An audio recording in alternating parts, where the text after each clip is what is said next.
miaina amin'ny fiainam-baovao, miaina amin'ny fiainam-baovao. Fandarana manokana izay arahinao eto amin'ny fifoazapana TV amin'ny ora toy izao, izay ahitanao toroteny ho fampahirezana ny finoanao ary ahafantaranao ireo zava-miafy ny tenin'Andriamanitra. Ahitanao ihany koa fampianarana hitarihana lalanantsika ho amin'ny famonjena ny fanahy mandrakizay ary ampahafantarana anao ireo fahamarinany ny tenin'Andriamanitra. Iarahanao amin'ny mpanompon'Andriamanitra apôstôly Andreas. Fijoroana ho vavolombelona, ho fanehoana ny fiasan'Andriamanitra sy ny heriny eto amin'ny fiangonana kristianina miara-mivavaka.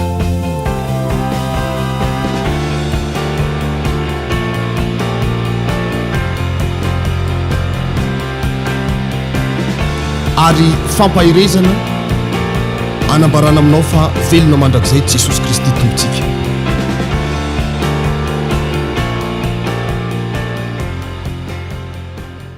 Lazao ny akaikinao andro hafa mihitsy androano e, ary anao zavatra ny tompo. Amen. Ndao ary Exodus 7:20 no hojerevantsika.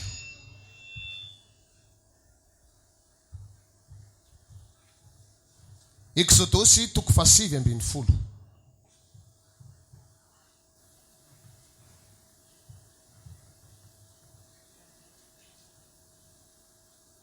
Averiko farany a Exodus 7:20.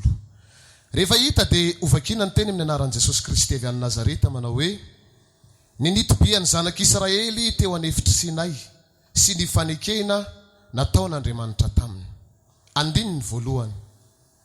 Tamin'ny volana fahatelo tao arian'ny nialan'ny zanak'Israely tamin'ny tany Egipta, dia tamin'izany andro izany no natongavany tany anefitry Sinay. Ary rehefa nifindra niala teo Refidima izy ka tonga tany amin'ny efitry Sinay dia nitoby teo amin'ny efitra, dia tandrifin'ny tendrombohitra no nitobian'ny Israely teo. Ary Mosesy niakatra teo amin'Andriamanitra dia niantso azy Jehova tao tendrombohitra ka nanao hoe: izao no holazainao amin'ny taranak'i Jakoba sy ambaranao amin'ny zanak'Israely. Ianareo efa nahita izay nataoko tamin'ny Egiptianina sy izay efa nitondrako anareo tamin'ny elatry ny voromahery, ary ninapakanesako anareo aty amiko.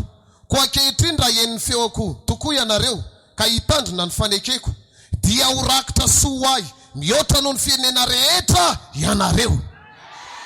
Fa ahy ny tany rehetra dia ho fanjakam-pisorona sy ho firenena masina ho ahy ianareo. Ireo teny ireo no lazainao amin'ny zanak'Israely. Dia nandeha Mosesy ka napaka ny lolo ny vahoaka, dia nalany teo anatreny ireo teny rehetra ireo izay nandidiny Jehova azy. Dia namaly indray miredina ny olona rehetra ka nanao hoe: izay teny rehetra no lazainy Jehova dia ataonay. Amen. Dia nentin'i Mosesy tao amin'ny Jehova kosa ny tenin'ny olona. Ary hoy Jehova tamin'i Mosesy: indro makeo aminao ao anatin'ny rahona maizina. Anatin'ny inona hony? Ao anatin'ny rahona maizina, mba ho renin'ny olona raha miteny aminao aho, ka dia ino anao mandraka riva izy. Dia nambaran'i Mosesy tamin'i Jehova ny tenin'ny olona. Ary hoy Jehova tamin'i Mosesy: mandehana ho eny amin'ny olona ka manamasina azy anio sy ampitso, ary ampanasoa ny fitafiny izy. Ary aoka samy hiomana ho amin'ny andro fahatelo izy. Fa amin'ny andro fahatelo no idinan'i Jehova hoe ho masin'ny olona rehetra eo an-tampon-tendrombohitra Sinay. Dia anisy efa manodidina ho an'ny olona ianao ka nanao hoe: mitandrema ianareo. Maninona ho ny ianareo? Mitandrema ianareo mba tsy hiakatra ao amin'ny tendrombohitra na hikasika ny sisiny akory aza. Fa na iza mikasika ny tendrombohitra dia atao maty tokoa. Tsy hisy tanana hikasika azy, fa hotiram-ba tokoa izy, na hotifirina tokoa. Na biby na olona tsy mba ho velomina izy, fa raha manao feo lavareny ny anjomara dia vao hiakatra ao amin'ny tendrombohitra izy. Dia nidina avy tao tendrombohitra Mosesy ka nakeny amin'ny olona, dia nanamasina ny olona izy ka samy nanasa ny fitafiny. Ary hoy izy tamin'ny olona: miomana ianareo ho amin'ny andro fahatelo, aza manakaiky vehivavy akory. Ary noho tamin'ny marainan'ny andro fahatelo dia nisy kotrokorana nisy inona hony inona tsara hoe azafady nisy kotrokorana sy elatra ary rahona matevina teo atendrombohitra ary nisy feo ananjomara mafy indrindra dia torakovitra ny olona rehetra izay teo atoby ary Mosesy nitondra ny olona nivoaka avy teo amin'ny toby mba iona amin'Andriamanitra dia nijanona teo ambodin'ny tendrombohitra izy ary ny tendrombohitra Sinai ny voatsetroka avokoa satria Jehova nidina teo amboniny tao anaty afo. Naninona le tendrombohitra ny voaka setroka tahaka ny setroky ny lafaoro lehibe ary ny ororo mafy ny tendrombohitra Sinai rehetra ary rehefa notsofina ny anjomara ka ny dradradradra dia niteny Mosesy ary Andriamanitra namaly feo azy ary Jehova nidina nakeo atendrombohitra Sinai dia atao atampony tendrombohitra ary Jehova niantso any Mosesy akeo atampony tendrombohitra dia niakatra Mosesy ary hoy Jehova tamin'ny Mosesy midina ka fepery ny olona fandrao isisika akao amin'ny Jehova izy mba hijery ka afatesana maro ary aoka ny mpisorona koa izay manakaiky an Jehova anamasina ny tenany fandrao imaona amely azy Jehova ary hoy Mosesy tamin'ny Jehova tsy mahazo miakatra hoe eto amin'ny tendrombohitra Sinai ny olona fa ianao no nandidy anay ka nanao hoe fefeo ny tendrombohitra ka masino izy ary hoy Jehova taminy mandehana midina nefa miakara ianao ka eto iaraka aminao iarona fa ny mpisorona sy ny olona dia aza vela isisika iakatra ho ao amin'ny Jehova fandrao aringana izy ary Mosesy dia nidina nakeny amin'ny olona ka niteny taminy.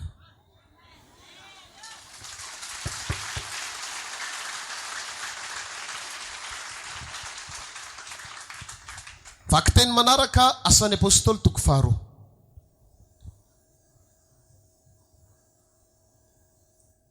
Asan'ny apôstôly toko faharoa veriko farany asan'ny apôstôly toko faharoa dia raisitsika manomboka amin'ny andininy voalohany izany. Vakina miteny amin'ny anaran'i Jesosy manao hoe ny nilatsahany fanahy masina tamin'ny andro Pentekosta sy ny toroteny nataon'ny Petera tamin'izany. Ary noho tonga ny andro Pentekosta dia teo amin'ny fitoerana iray izy rehetra dia nisy feo tonga tampoka avy tany an-danitra toy ny rivotra mahery mifofofo ka nanenika ilay trano ny angonany ary nisy lehilahy maro mitarenafo nisy eo taminy izay nizarazara ary nipetraka tamin'izy rehetra isan'olona izany ary samy feniny fanahy masina izy rehetra ka dia niteny tamin'ny fiteny maro samihafa araka ny nampitenenany fanahy masina azy. Ary nisy jiosy mpivavaka tsara nitoetra tany Jerusalema avy tany amin'ny firenena samihafa rehetra ambany lanitra ary noho ny re izany feo izany dia niangona ny olona maro. Naninona ny olona maro? Ary noho ny re izany feo izany dia niangona ny olona maro ka very hevitra fa samy nare azy ireo niteny tamin'ny fiteniny avy izy rehetra dia talanjona sady gaga izy rehetra ka nanao hoe indreo tsy Galilianina va ireo rehetra miteny ireo ka ahoana no andrenesantsika amin'ny fitenitsika avy izay nabe atsika dia Partianina sy Medianina sy Elamita ary ponina any Mesopotamia sy Judea sy Kapadokia sy Ponto sy Azia sy Frigia sy Pamfilia sy Egypta sy ny tany Libia izay manodidina ny Kirena ary vahiny avy any Roma na jiosy na proselita Kretana sy Arabo koa ahoana no andrenesantsika ireo miteny amin'ny fitenitsika avy ny asa lehibe ataon'Andriamanitra. Dia talanjona izy rehetra ka nianana sady niresaka hoe ahoana ny tokony ho hevitra izany fa ny sasany nomeka nanao hoe leo ny divay mamy ireo. Amen. Sotehika mafy an Jesosy.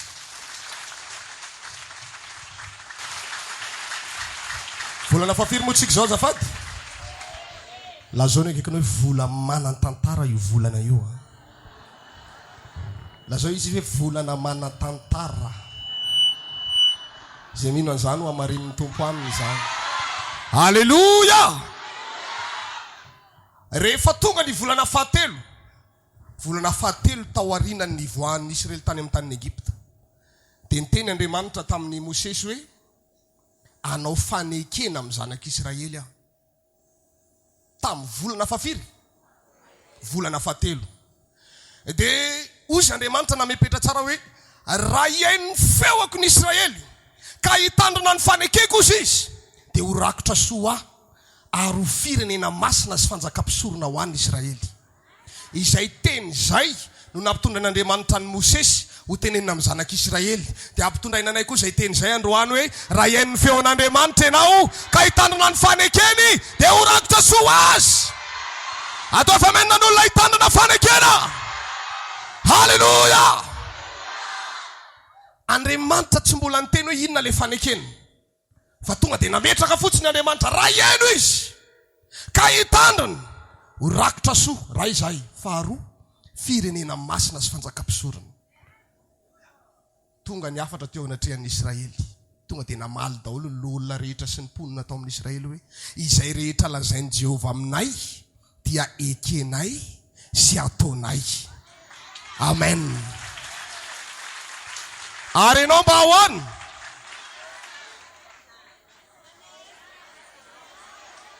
Ary ianao mba ahoana hoy aho? Ninona lazain'i Jehovah eo dia ahoana? Namorana mafy dia ahoana? Ekenay sy ataonay ve? Azo teka mafy an'Andriamanitra. Rehefa hitan'Andriamanitra fa tapa-kevitra ny Israely dia nampidiny ny didi folo tamin'ny volana fahatelo. Tamin'ny volana fahafiry hoe? Tamin'ny volana fahatelo. Raha jerevantsika ilay asan'ny apôstôly toko faharoa teo, tafiditra volana fahatelo ihany koa nandatsahana ny fanemasana. Volana fahatelo ity volana famokarany ity volana ity. Raha vakianao tsara ny Deotorona toko fahaenina ambin'ny folo manambara fa tandremo izy ny andro firavoravoana manarakaraka ny herinandro dia ny amin'ny fanaterana voaloham-bokatra. Matoa Andriamanitra manodidina Israely anatitra voaloham-bokatra. Misy vokatra ao sa tsisy? Misy vokatra ao zany. Engany hamokatra isika rehetra. Engany hamokatra isika rehetra. Hamokatra ny fanahinao, hamokatra ny asanao, hamokatra ny tokantranonao, ny fiainanao ray manontolo. Izy famokarana manomboka ny hoany. Halleluja! Alalao ny maison de stockage. Ampidirana vokatra. Teneny kely ny akaikinao, alalao ny maison de stockage nao. Ampidirana vokatra manomboka androany. Io asanao matimaty hafahafa tsy tena mandeha tsara io, tsofoky rano io androany. Amo be de be io. Io ara-panahinao glasy io ozy ianao, androany rehatra mihitsy. Wow! Irehatra ny fanahinao. Ianao tsy ampivavaka reny amin'ity volana fahatelo ity, ho atanjahana amin'izay ny ara-panahinao. Ahery vavaka, ahery vavaka, ahery vavaka, ahery vavaka. Satronao hivavaka mandrakariva eo anatrehan'Andriamanitra, ho tanterahany Jehovah amintsika rehetra ane izany. Halleluja! Asiteka mafy an'Andriamanitra. Lazao ny akaikinao, amin'ity volana fahatelo ity no hatanterahany zany. Tsy mifarana io fa matoa Andriamanitra namoaka baiko hoe manatera voaloham-bokatra hita izy zay. Matodio kely ny akaikinao, tsodraony ahitako anao rapitso. Teneniko anao fa io valim-bavaka io nge manova endrika. Izany tsy faly raha mahazo valim-bavaka. Ka androany mangataka ho an'ny fiangonana kristianina miara-mivavaka ho amarinina amintsika ity volana fahatelo ity, volana fampakaram-bokatra. Apaka-bokatra ianao manomboka androany, ny kely nina ho tonga lehibe. Halleluja! Tsy misy olona miala maina fa samy mandray ny anjarany daholo. Reny tanana misandratry reny, reny manao amenna rehetra reny, tahina daholo reny manomboka androany. Tahina, tahina, tahina, tahina, tahina, tahina, tahina. Amen. Amen. Asiteka mafy an'Andriamanitra. Mila mino izany ianao fa ny volana fahatelo dia volana famokarana ho atsika. Tamin'ny volana fahatelo ny poahany fifazam-panahy. Ny dehibe ny hiditra fifadikanina, be dehibe ny nanamasy teny, be dehibe ny tsy nanakaiky vehivavy, be dehibe ny feno teny naloko ny vavany, be dehibe no tsy nijery tele, be dehibe no tandro teny. Hiatrika n'ity fotoana ity, samy nanao an'izany daholo, tsika hisy vokany zany androany. Nao mahijoro vavolombelona kely aminao mba hampiakarako ny finoanao. Ie. Azo teka mafy aloha.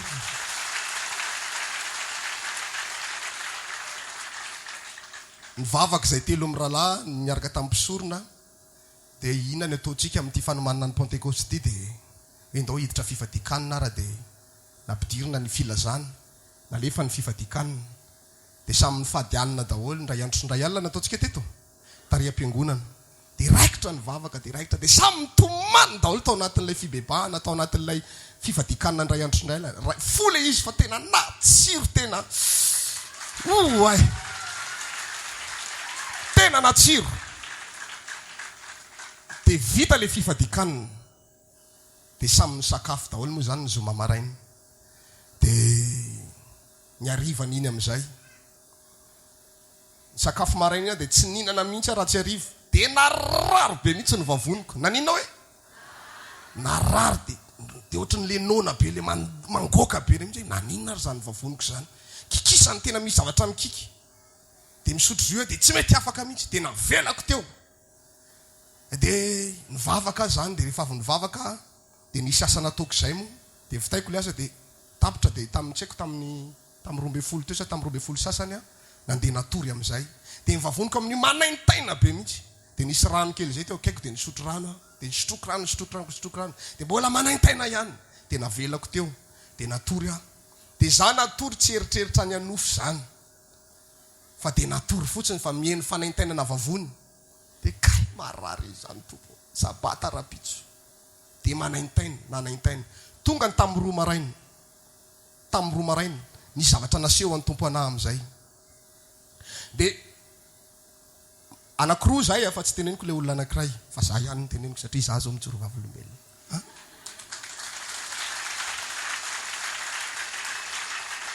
nisy orakoraka be tany ivelana grande salle nisy orakoraka be dia voaka tao anatina fiara nitondranay zany izahay dia hiditra ao anatin'le salle rehefa niditra tao anatin'le salle dia misy estrady ngeza be ohatra zao aloha dia vita io estrady io a dia misy estrady ohatry ny lalana iny mandeha makany anaty vahoaka any dia vahoaka zany a ohatra zany filazako azy zany mihitsy dia nampandehanana tamin'iny a dia mitehatehaka ny olona sady miorakoraka dia gaga ao anatin'le nofy a ohatry zao mihitsy dia gaga fa maninona reto olo reto za narary vavony natoriako aty anaty vahoaka aty nahitako ny tenako zao dia miorakoraka le olona dia miorakoraka dia avy eo nisy telo mirahalahy niandry anaty ery amin'ny farany tery zany hoe raha eto amintsika zany dia ohatry ny any amin'ny farany any fa mbola any ampivoany satria vahoaka be mihitsy le toerana dia nijanona teo zareo olona mihaja be mihitsy dia mitana boaty kely ohatry zao izy dia nandroso teo a dia rehefa tonga teo akaikiny a dia izy hoe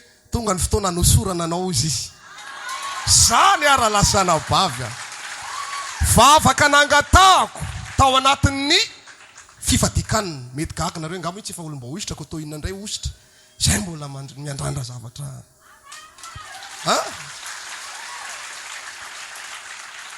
dia gaga dia zany veo a niaraka teo izay mirahalahy mety horesahako aminazy manokana angamba le izy niaraka teo izay mirahalahy dia navokany amin'izay menaka mivaingana le menaka boribory ohatry ny ty tanako ty navokany tao anatin'le boaty dia nomeny anahy dia ataovy miandrandra ny lanitra ohatry zao iny ozy izy a dia mitsoniky ny menaka iny rehefa avy eo dia niraisiko le menaka dia nataoko ohatry zao ny tanako dia nataoko niandrandra ny lanitra tonga dia tsoniky avetivety kely le izy dia naveriko taminazy ohatry dia niraisiny tamin'ny tanany dia nahositra ny teto amin'ny lohako dia niteny zavatra be deabe teo izy teny zavatra be deabe teo izy dia rehefa nosorany tamin'ny menaka dia naka rano be deabe ndray izy eo dia nirarano nitobany teo otsaka le akanjoko tsara be tao anatin'le nofy mando tanteraka mihitsy dia niraisy ny tanako avy eo dia natsangana avy any amin'izay dia nisy zavatra nyteneniny fa ora lasanabavy tsy nieritreritra hitany zany aho a fa azoko le izy tiako ambara dia zao zahay ary nahazo nareo ve tsy ahazo volana famokarany zao izay ositra nomeniny tombo zay ho atotona eto daholo zany androany tsisy miala maina eto mivoaka eto androany feno enao miala eto feno ny fahasoavana Andriamanitra zay mino an'izany ositra mba napetrako ny tompo aminay zany andaitra aminao zany amen. Rehefa niepita tao amin'ny Elisa ny fanatao anatin'ny Elisa tamin'ny lalan'ilay le akanjon'iny le vestan'iny zany tsy mbola niandra ray volana na 3 volana na 5 volana nanamasy tena zay vao nandaitra ilay ositra fa vao nilatsaka fotsiny ilay ositra tonga dia nikapohany Elisa le rano pa aizin'Andriamanitra Eli saraka le rano teny hoe dia niasa za mino fa tamin'ny alina iny nampidininy androany io iasa androany io iasa andray azany ositra mahary vaika izany ianao halleloia ara-baona ikaikinao volany famokarana hoe ity volana ity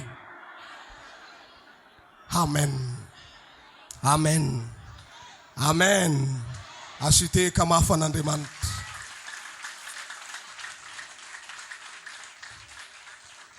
tian'Andriamanitra isika rehetra matombo mbola nomeny tombonandro tratra izao volana fahatelo izao ny azoko ambara dia hoe volan'ny famokarana ty volana fahatelo ty raisika pitaivatanina ny apôstôly manaraka izy le tehaka ho an'i Jesosy ara lazany eo akaikinao manao hoe manompo Andriamanitra velona isika hoe ary manompo Andriamanitra mahery ny Andriamanitra ivavahantsika dia Andriamanitra fantatra amina hery izy ary na ny any amin'ny lanitra ambony na ny etỳ tany ambany samy malala fa Jehovah Andriamanitra dia Andriamanitra mahery na ny tendrombohitra aza rehefa miteny Andriamanitra miorooro ny tendrombohitra na ny zanak'Israely tamin'izany fotoana izany natahotra rehefa niteny ny Andriamanitra tao amin'ny tendrombohitra Sinay satria Andriamanitra lehibe manana ny lazany manana ny toerany manana ny voninahiny ka hoy aho aminao zay Andriamanitra mahery izay lay niteny tamin'ny zanak'Israely fahiny zay Andriamanitra zay no Andriamanitra ivavahantsika halleluja Andriamanitra tamin'ny volana fahatelo dia nidina izy tao amin'io tendrombohitra Sinay io dia niseho tamin'ny Mosesy ary hitany zanak'Israely ny fahagagana rehetra nataon'Andriamanitra tamin'izany fotoana izany hoy aho aminao ao anatin'ny volana fahatelo ihany koa isika Jehovah Andriamanitra ihany koa hidina dia ho hitany maso rehetra na hatramin'ny tsy mino azy fa Jehovah Andriamanitra le mpanao fahagagana dia ho tonga aminao sy ho azonao ane ny fahagagana tsy hitany masonao hatramin'izay tsy mari amainina maresy lahatra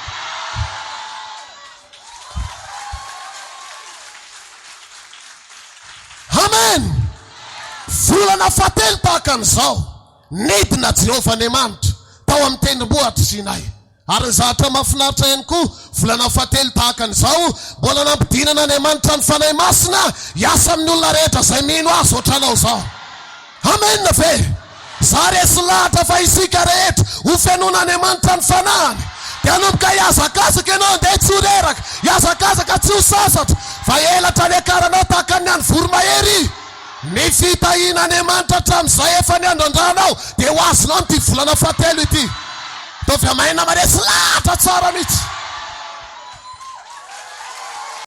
izy dia miasa fa tsy mitaza-potsiny da zao ny namanao tsy mitaza-potsiny ary ny Andriamanitra ao afaka mandeha fa tsy bataina ataovy ho anazy le teaka fa tsy nahy nanamboatra tanana ho anao aho halleluja mandeha izy ary amin'ny toerana tiany ale vitany tao Egypte izy afaka tonga tao izy dia ny tsara ny Andriamanitra ny Egyptianina fa nitondra ny olona avoaka ho any amin'ny fiainana vaovao tonga tao tendrombohitra Sinay ireo dia hoy izy hoe ry Mosesy lazao namanao ry Mosesy lazao ny olonao lazao vahoaka anamasina ny tenany aneo apitso ary asaivy miomana izy amin'ny andro fahatelo fa ho avy aho lazao ny namanao ho avy aminao ny Andriamanitra ao ary izy raha ho avy aho tsy ho avy ivandravandra fa ho avy izy anao fanekena ary anisy soana eto ve zay olona zay androany eto ve le olona androany ayayayaya eto ny Andriamanitra ho anao zava amen ranomasina mena dia ny hoe ranomasina goavana be teneno namanao tsy ohatran'izao ny akeliny zany hoe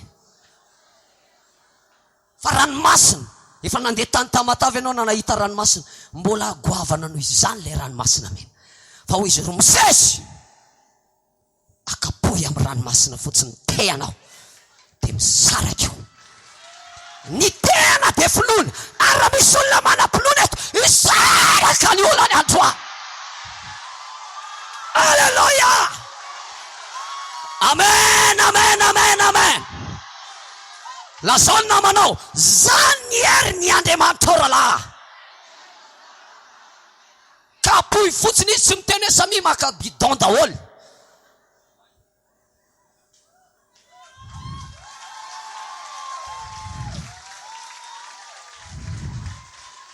Amen avy e.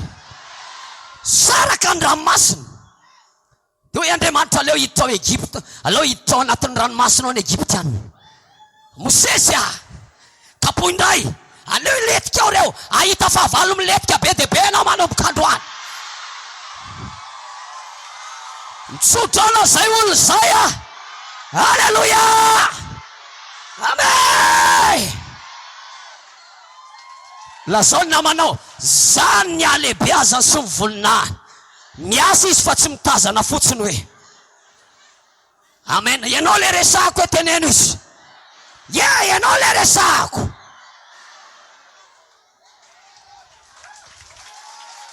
Ataovy azy le tehaka vaza atao anahy. Amen, amen. Dinio hoe ony Jordan, ony fa tsy tatatra.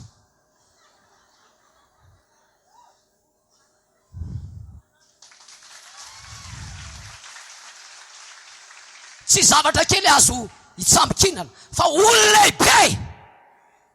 Fa hoy Andriamanitra tsy maintsy makao tany Kanany nareo na tiany fahavalo na tsy tiany fahavalo. Ary na inona sakany eto anoloanareo tsy maintsy tonga ao nareo satria fanekeny efa nataoko izy zany. Nanakatsakana ny orony Jordan. Dia hoy Andriamanitra saivo mandroso ny mpisorony. Dia hoeto ny fiara amin'ny fanekeny itsika koa manana. Lazao namanao manantsika ka. Lazao mafimafy manantsika ka. Alleluia. Ataovy mandroso ny mpisorony. Dia vao manitsaka fotsiny. Faladiana mpisorona no manitsaka an'ilay ony Jordan. Mba manandramy ianao manitsaka raha mavita. Fa tsy dia le faladia mpisorona loatra ny zava-dehibe. Fa hoy Andriamanitra hoe manambara toerana masina ho aho. Dia olona eo aminareo tao amin'ny fiara fanekeny iny manambara fa iny toerana masina. Fa gadona amin'ny ony Jordan lay tongotra mpisorona. Tonga dia misaraka ny ony. Misaraka ny ony misy zay lazaiko veto. Androany an'olona teny amin'ny anara Jesosy ninina olona Jordan manakana anao. Tsy tonga ao Kanana, tsofoka rano tonga aminao ny fahasoavany. Alleluia. Lazao ihany izy, zany ny heriny, zany volinahiny. Tovy mafy le tehaka ho an Jesosy. Arahorakoraka mafy ho an Jesosy. Alleluia. Hitondra teny fahasoavana ho anao ny tenako eto androany. Ataovy tena olona mazoto ianao ary olona tena andray an'izany fahasoavana izany. Fa ny antony hijoroana eto dia hitondra fahatsaran'Andriamanitra hipita ny fiainanao. Amen. Ary rehefa mandray an'ilay fahasoavana ianao tsy le mipirina kely reny, le miafiafy kely reny. Amen. Fa le olona tonga dia mirehatra mihitsy. Raha azonao rombana dia rombanao mihitsy. Raha azonao finna dia azamena ny hafa mihitsy. Amen. Misy teny fahefana be dia be ho alefan'Andriamanitra eto. Ny anjaranao mandray fotsiny ihany, ny anjaranao manovo fotsiny ihany. Amen. Ary rehefa nanao mipasika atsika volana voalohany, mbola nanao pasika atsika ny volana faharoa. Iny volana voalohany iny dia volana fanafana ny fanandevozana. Maro ny olona efa afaka ny fanandevozana tonga eto, ary zany olo zany efa eto ankehitiny. Amen. Dia mbola tsy afa-po ny Andriamanitra, fa mbola nisy pasika faharoa ihany, mbola nafana ihany ny olona tsirara avy. Satria mbola tian'Andriamanitra ho afana tanteraka mihitsy. Dia nisy mipasika faharoa dia nafana ianao. Alleluia. Eto zay olona nafan'Andriamanitra zay. Eto zay lehilahy nafan'Andriamanitra zay. Eto le vehivavy nafan'Andriamanitra. Za milaza aminao fa tsy ianao ihany nafan'Andriamanitra tamin'ny fanadevozana, fa ianao sy ny ankonanao rehetra mihitsy. Ianao sy ny vadinao nafan'Andriamanitra. ianao sy ny zanakao nahafahan'Andriamanitra, ianao sy ny taranakao nahafahan'Andriamanitra. Raha mila an'izany ianao dia ho tanteraka aminao zany. Halleluja, halleluja. Zao ny zavatra misy. Rehefa namoaka olona tany Egypta Andriamanitra, dia niherin'Andriamanitra ny asa fa tsy heserin'olombelona ny asa mihitsy.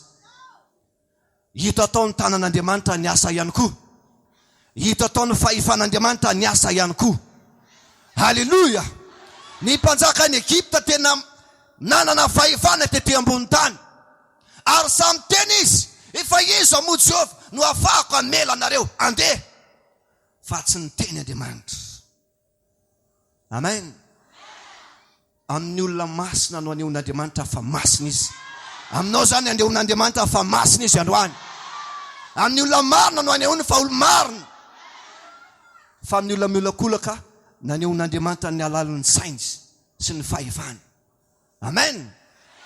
Rehefa nanomboka ny asa amin'izay Andriamanitra, dia tao anatin'ilay Paska voalohany iny, nanomboka afaka atao amin'ny fanadevozana ny zanak'Israely rehetra. Atamin'ny zaza tany anatin'ny kibara, tsy navela ny aina tao amin'ny tany Egypta intsony mandrakizay rehefa nafana indray mandeha. Halleluja. Rehefa nafana Andriamanitra indray mandeha anao, tsisy fanandevozana intsony tonga eo amin'ny fiainanao. Anainina endrika fanandevozana eo amin'ny fiainanao? Zandro mandeha fa teny mahery, tsy miverina aminao intsony ny fanandevozana. Mandrakizay amin'ny anaran'i Jesosy.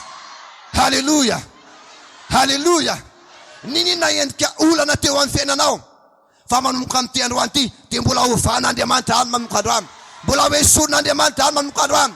Satria ny Andriamanitra ivavahantsika eto amin'ity toerana ity, Andriamanitra mihaino vavaka, Andriamanitra mamaly vavaka, Andriamanitra manao fagakana, Andriamanitra manafaka ny olona izay manompo azy, Andriamanitra manao fagakana amin'ny olona izay tia azy.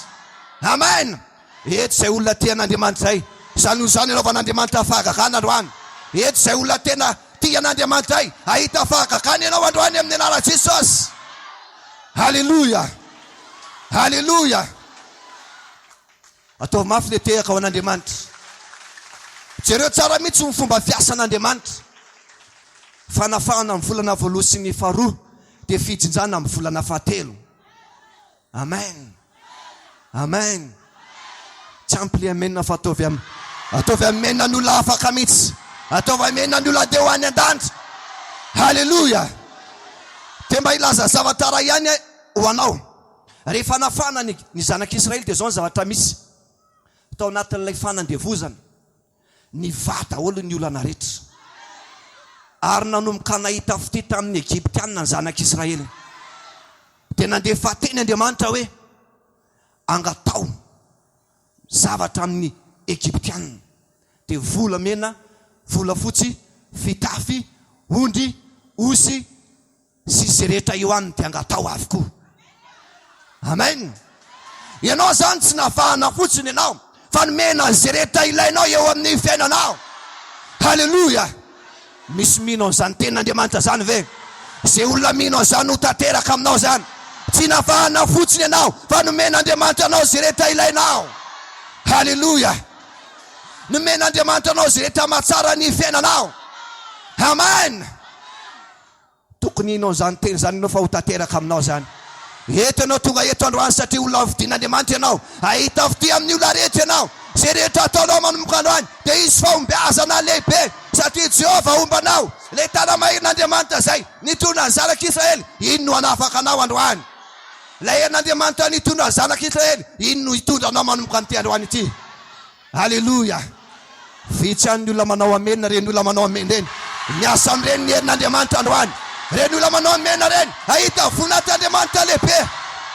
Halleluja, halleluja. Zavatra ambaranay anao eto dia fagakana ataon'Andriamanitra, falebiazan'Andriamanitra, fitiavan'Andriamanitra, fahatsaràn'Andriamanitra. Ny Andriamanitra ivavahantsika sady mahery, masina, manana fahefana amin'ny zavatra rehetra, ary manam-pitiavana be indra fo ho anao zany fitiavan'Andriamanitra any, ho anao zany famindrapon'Andriamanitra any. Amen. Misy olona tsy mihitsy fa na tsy mihina izy tian'Andriamanitra izy. Amen. Somary todika kely Zao ny zavatra nataon'Andriamanitra rehefa namorona zao tontolo zao izy.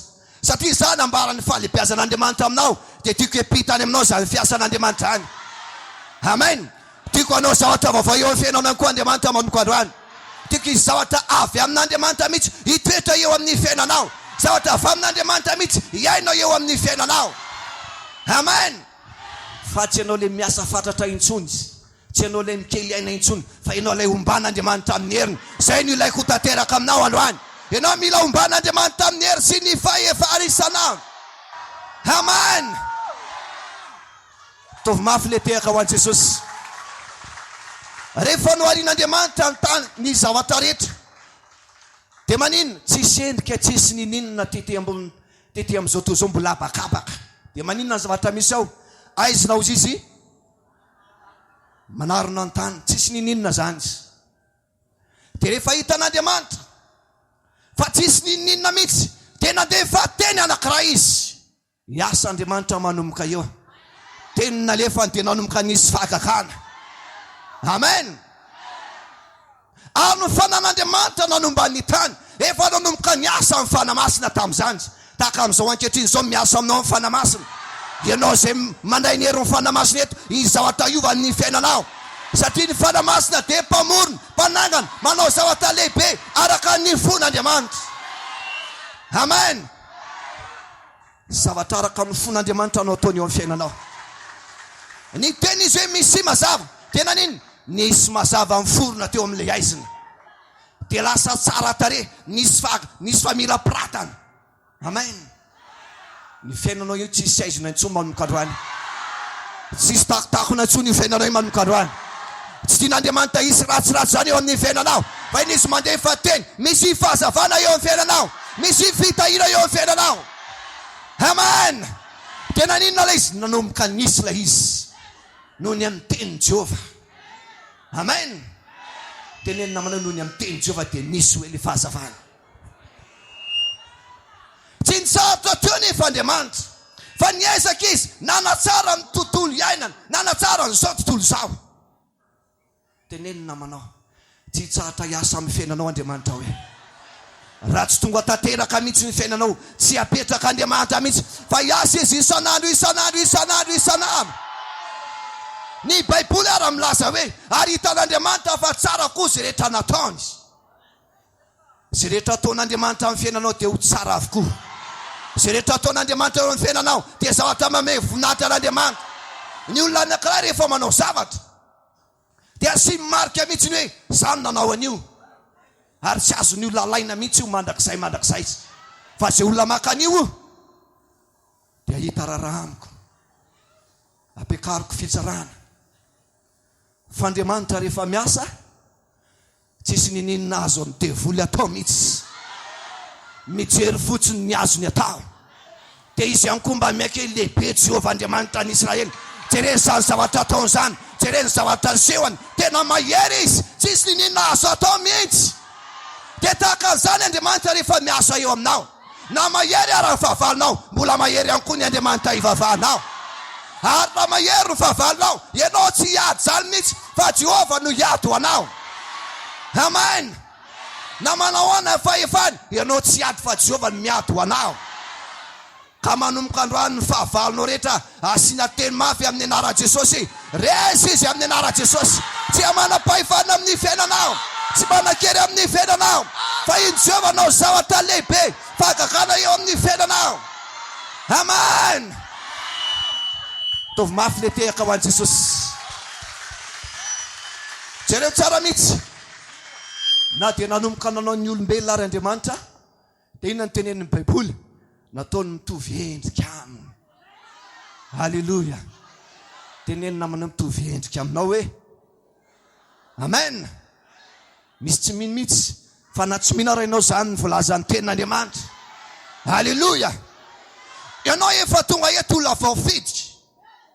Ny olona rehetra tokony ho tonga eto amin'ity toerana ity mba handray an'izany teny soa mahafinaritra izany, handray fahefana avy amin'Andriamanitra, hanao fanekena amin'Andriamanitra ilay naharolanitra sy ny tany. Fa ianao no vidian'Andriamanitra, dia ianao manao fanekena amin'Andriamanitra, ianao tsy maintsy ahita voninahitra Andriamanitra ianao tsy maintsy misandratra isanandro. Ny vavalinao manomboka androany tsy maintsy resy, ary mety isanandro. Halleluja, halleluja. Rehefa tafavoaka amin'izay ny zanak'Israely tao amin'ny tany Egypta, somary averiko kely satria Andriamanitra miasa. Tsy tadidiny ny zanak'Israely intsony rehefa aoriana tao amin'ny tany Egypta, na mafisin'Andriamanitra ilay fiarahan'Andriamanitra amin'reto zanak'Israely izay voafidiny reto, nanomboka manao fanekena na medity folo. Amen. Satria tian'Andriamanitra hifanakaiky amin'ny mandrakizay ireo olona reo. Tahaka anao izay tonga eto, tian'Andriamanitra hifanakaiky amin'ny mandrakizay. Tian'Andriamanitra hanompo azy mandrakizay ianao. Taovy mafy le teraka ho an'i Jesosy. Eto zany misy olona tena tian'Andriamanitra, tsy fon'Andriamanitra mandrakizay, tian'Andriamanitra hanakaiky azy mandrakizay. Ianao izay tonga eto zany ny olona zany. Na dia mary ianao ilay olona tian'Andriamanitra hifanakaiky aminy. Amen. Raha mihinanao dia manaova amenina mafy. Halleluja. Dia nanomboka nanakaiky amin'ireo zanak'Israely ireo Andriamanitra, ary hitantsika amin'ny ten'Andriamanitra amin'ny vakiny. Fa tao amin'ny tendrombohitra izay nidin'Andriamanitra. Amen. Tenenina manao nidin'Andriamanitra hoe. Tenenina izay misy fanatriany eto amin'izao fotoana izao hoe, ary efa manomboka manafaka olona maro izy. Ilay olona narary niditra teto efa sitran'izy amin'izao ankehitriny izao. Ilay olona manana olana niditra tetsy efa mivaly olana amin'izao fotoana izao. Raha mivoaka eto ianao mandroany, mitondra fahasoavana be dia be, fitahiana be dia be, famonjena be dia be. Amen. Ataovy mena mako an'i Jesosy. Halleluja. Nitsika namantsika manaraka. Asiorakorakay. Sao dia gaga ianao amin'ireny tsodramo be dia be reny fa mizaran'ilay fahasoavana izy amin'ireny. Mizaran'ilay fahasoavana izy amin'ireny, reny manao amena rehetra eny mandray an'izany. Amen. Ho vita fanekena amin'Andriamanitra ianao, tahaka ny Israely natao fanekena tamin'ny alalan'ny didi folo. Ny zavatra nitranga tao aorianan'izay nahagaga. Lazao kely no akaikinao, ny fitandremana ny didy mahavelona. Amen. Hono voalaza ny Levitikos 18:5. Tandremo ny didy sy fitsipika ozy izy, fa raha mahatandrina an'izany ny olona dia ho velona amin'izany fa izao ny Jehova. Dia zareo nge fandeha ny tantara e, vita ny fanekena, lasa amin'izay zareo nifindra toeran-kafo, mamakivaky an'iny hefitra iny. Tany amin'ny toerana anankiray tsisy rano. Nanina hoe? Tsisy inona hoe? Tsisy rano. Olona vita fanekena ve mendrika tsisy sotro rano? Monomonina ny Israely. Nanao hoe maty tany Egypta, toy izay aty maty ny tsy fisin-drano aty. Ozy Andriamanitra, ry Mosesy alaivony teanao, kapory vato lampy. Kelikely kely aloha. Mino ve ianareo hoe vato lampy? Vato mamoaka rano. Mino ve ianareo? Nalainy Mosesy le tena, vao kapohana le rano, le vato nivoaka le rano. Tsy avelana Andriamanitra ho faty ny olona vita fanekena. Raha tsy ampy rano ianao, omeny rano ianao manomboka androany. Omeny rano ianao manomboka androany. Vitiny dia nandeha ny Israely, nona ndray ny kibony. Lazao ny akaikiny hoe nona ny Israely. Dia sio kely hoe olona vita fanekena amin'ny didi folo. Momonina nay non zay. Ozy Andriamanitra hoe matorida olona reo. Raha pitso maraina izy fahagagana. Nasaina natory ny Israely.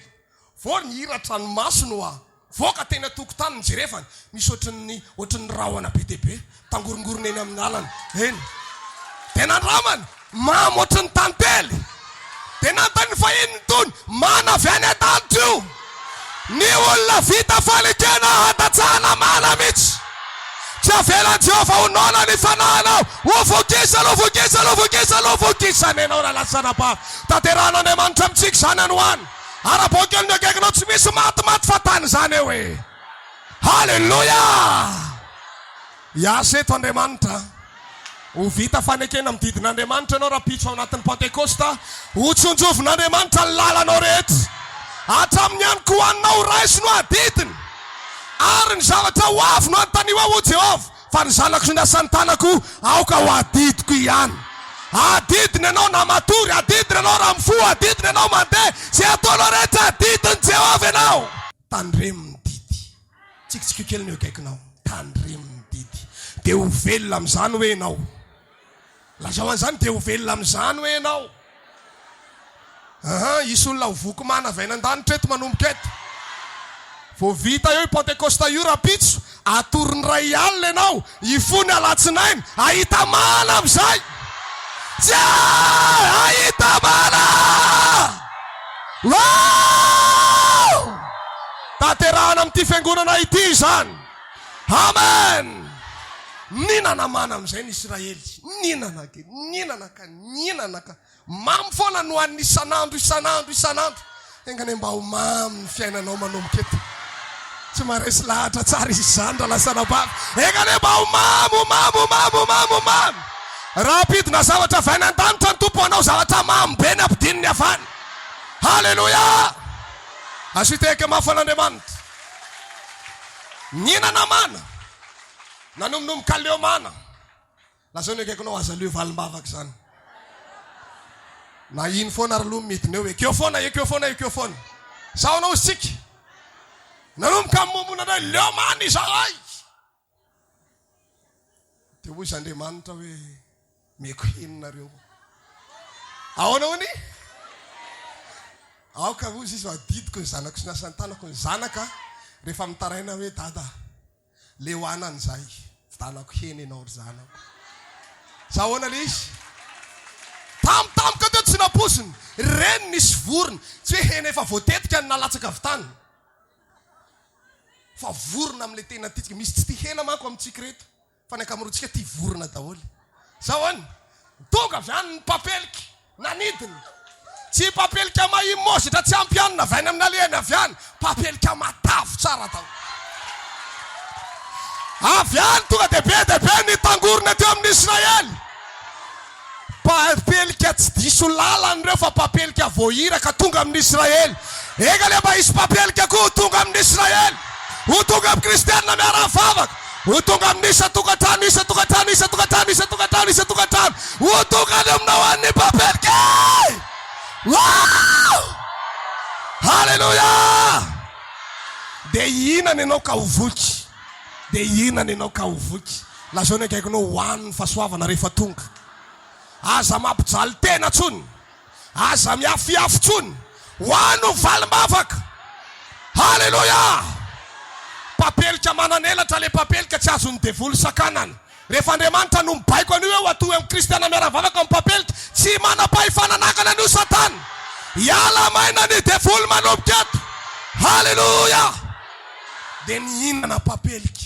Tsy haiko izay nanovany azy tao fa samy nanana ny nandrahony azy tao. Tsy haiko. Fa dia samy ninana. Misy ny nahandro, misy nanendy, misy nanao roti. Ora lasana bavy ah. Ho tonga izay papelika izay. Tsy papelika ray isa-tokantrano tompoko. Fa hoy mihitsy nafaran'Andriamanitra hoe inana nareo ka hivoaka hatrany amin'ny lavakoronareo le izy. Ora lasana bavy. Ho leo papelika ianao io. Wow! Arabana akaikinao inantsika dia ho tofoka mihitsy. Dia teneny hivokatra eny amin'ny oronao mihitsy valim-bavaka hoe enjana be zany a. Ahoana manaiky an'izany ve ny kristianina miara-vavaka? Ho tonga amintsika le izany. Zany ny herin'Andriamanitra zany. Rehefa olona mitandrina didy vita fanekena, amoronany tsy misy mihitsy. Any anefitra noana nisy ny papelika tamikany fa vita n'Andriamanitra. Teny fotsiny izy hoe misy papelika etsy amin'ny Israely. Ina moa tsy anovany an'izany eto androany. Engane hiteny Andriamanitra misy papelika, misy valim-bavaka, misy fahasoava, misy fitahina, misy fiadana, misy hery arapana, misy osotra mahery vaika, misy tanjaka arapana, fampiasana Andriamanitra fifoham-pana. Ho tonga amintsika izany na lasana bavy. Halleluja! De inany ianao ka ho voky. Mbola tsy nijanona ny tantara. Amen. Misy nohandrareo amatonany maro ary io tsy nijanona isan'andro.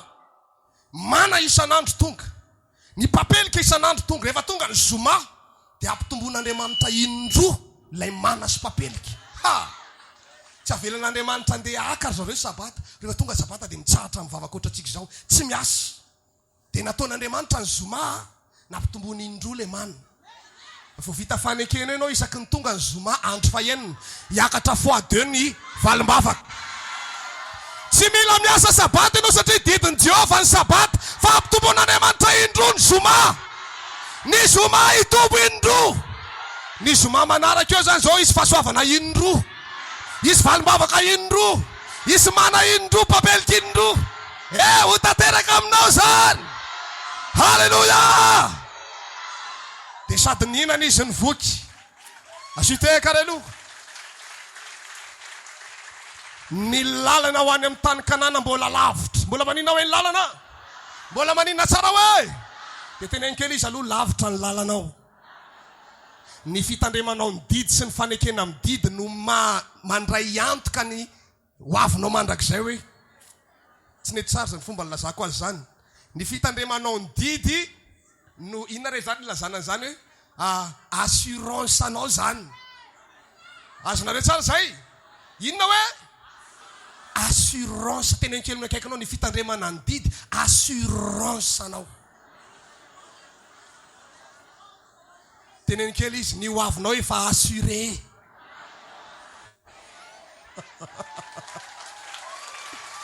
Mahatonga miteny an'izany dia zao. Niala teo ny Israely. Tsy nahazo kapa izy tany Egypta. Tsy nahazo akanjo izy tany Egypta. Fa iny kapa teny amin'ny tongony iny, dia iny akanjo teny amin'ny vatany iny, mandeha nandritra ny 7 taona, miamitombo le kapa. Mandeha 7 taona, miamitombo le akanjo. Tsy nety ny voto ny tongony. Engany mba hitombo zany. Mety tsy kapa ny tombo, tsisy olona hitombo pointure eto fa na 4 taona mbola avelomantsika eto dia ho tsonjovin'Andriamanitra mandrakizay zay. La zao ihany akaikinao efa assuré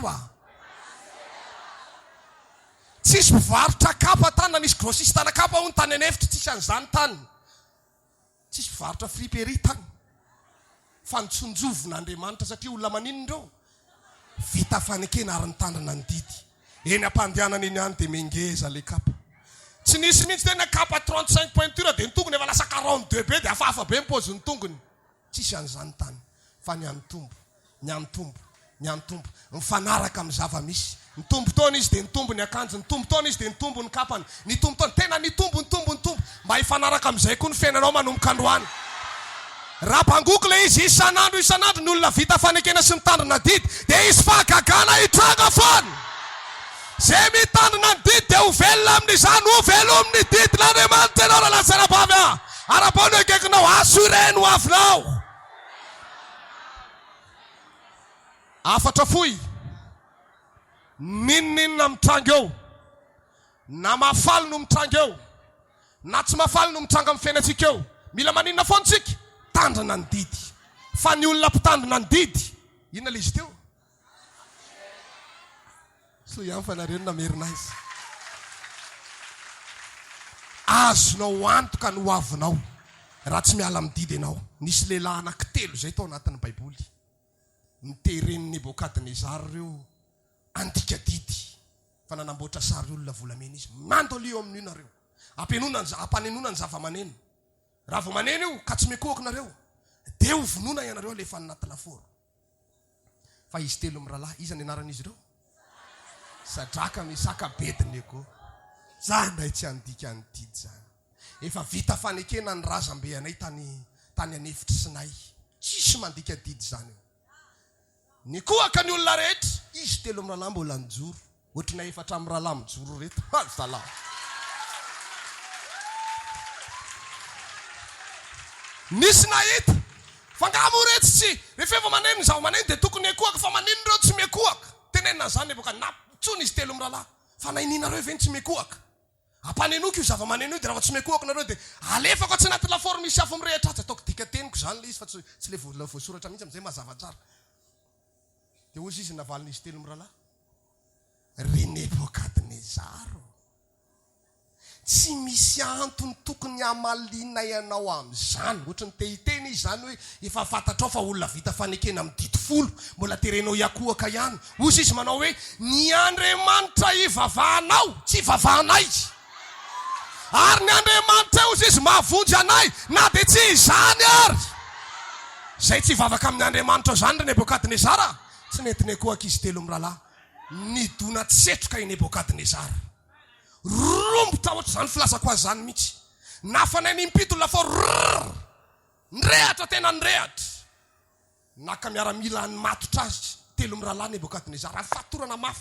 Matanjaka indrindra tamin'ny miaramila ny nalainy. Anatitra azo anatin'ny laforo. Mbola tsy nalefa tany anatin'ny laforo kory. Izy telo mirahalahy.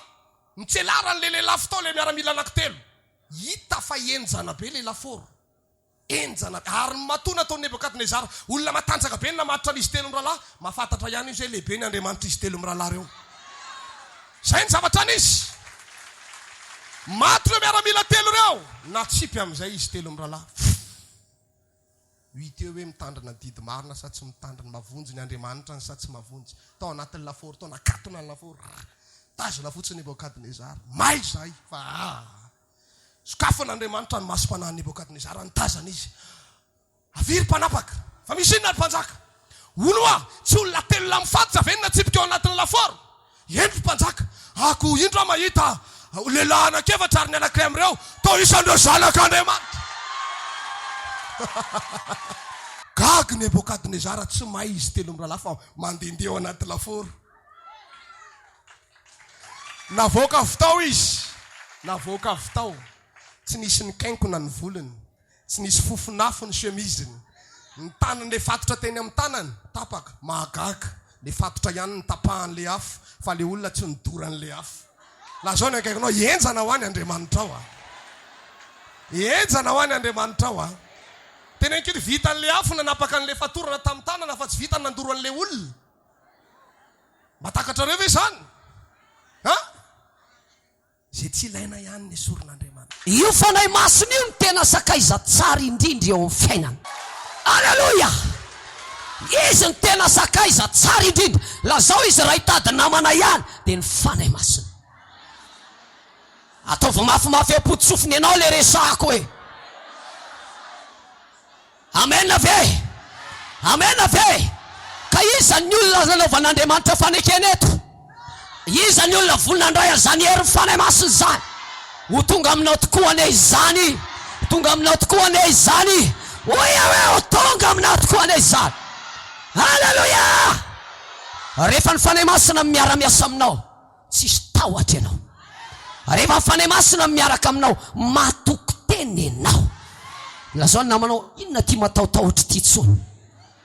Sao dia tsisy herin'Andriamanitra renao hoe kakalan'oro kely aby atahorana.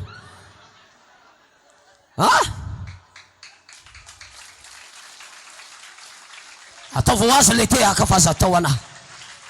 Haleluya! Ny olona manana fanahy masina tsisy tahotra. Na mpamosavy io, na vazimby io, na inona io. Joro foana izy. Hito ve tsy ampoasiko eo. Hito ve tsy ampoasiko eo. Za miaraka amin'ny hery. Za miaraka amin'ny herin'Andriamanitra. Enoy tsara ty teny ty. Josoasy Kaleba dia manana ny herin'Andriamanitra tao aminy. Ka raha nahita ny olona tao amin'ny tany Kanana, toy izy hoe hanina ho atsika ireo. Ny olona matazana fa tsy ngetana hozy zareo eo anatrehan'ireo. Fa i Josoasy Kaleba feno hery, manana ny herin'Andriamanitra. Dia fahitany an'ireo olona goavana be reo hanina ho anazy. La zao ny namanao tsy ampoasinao le fahavalo rehefa miaraka amin'ny fanahy masina ianao. Amen ve? Manomboka androany. Aoka ianao hisakaiza aminy. Aoka ianao hiaraka aminy. Fa na dia zay tsy hain'ny olona tao, vitany avoko. Engane izy amorona fiainam-baovao ho anao. Amty andro androany ity. Tsy reko ny amena ny olona mila zany. Haleluya! Eto vele olona an'io. Eto vele olona androany. Tsy vitany amorona fiainam-baovao izy. Fa na ianao hiakatra amin'ny lanitra azy izy nampiakatra anahy. Ny fanasy ny apakarina manao hoe avy. eto le olona andray hery izy androany andray ositra izy androany anao fanekena am'izany olona zany Andriamanitra androa ary tsy totrana zay olona zay ho ambinany zay atao zany olona za ho ambinany ny fiainany ahita fahagagana miala eto amin'ny anaran'i Jesosy asandrato ny tananao dia isory amen ve amen ve miaina amin'ny fiainam-baovao miaina amin'ny fiainam-baovao fandarana manokana izay arahinao eto amin'ny fifoazapana TV amin'ny ora toy izao izay ahitanao toroteny ho fampahirezana ny finoanao ary ahafantaranao ireo zava-miafo ny tenin'Andriamanitra ahitanao ihany koa fampianarana hitarihana lalana antsika ho amin'ny famonjena ny fanahy mandrakizay ary ampahafantarana anao ireo fahamarinany ny tenin'Andriamanitra hiarahanao amin'ny mpanompon'Andriamanitra apôstôly Andreas fijoroana ho vavolombelona ho fanehoana ny fiasan'Andriamanitra sy ny heriny eto amin'ny fiangonana kristianina miara-mivavaka